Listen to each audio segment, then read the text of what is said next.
protests in the West Bank. As news filtered out, Washington was making good on its threat. National Security Advisor John Bolton made it official.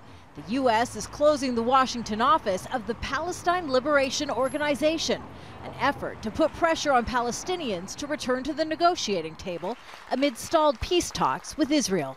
The Trump administration will not keep the office open when the Palestinians refuse to take steps to start direct and meaningful negotiations with Israel.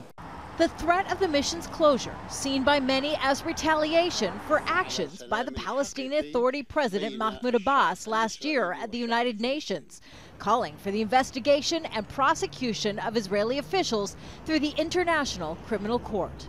The actions enraged many in the United States, who see the ICC as a body rife with abuses and an infringement on U.S. sovereignty. On Monday, Bolton called for criminal sanctions against the ICC if it moves ahead with investigating allegations of U.S. war crimes in Afghanistan. Those sanctions could even include blocking ICC judges from entering the United States.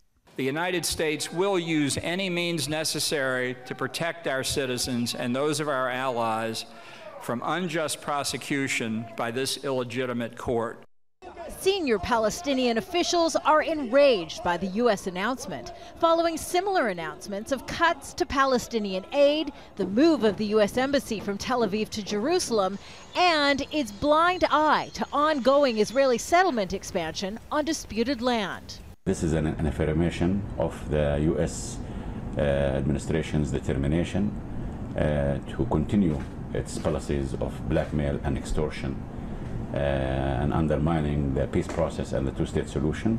The Palestinian mission opened in 1994 here in Washington, and Palestinian leaders have long held that any closure of this office would undermine peace efforts.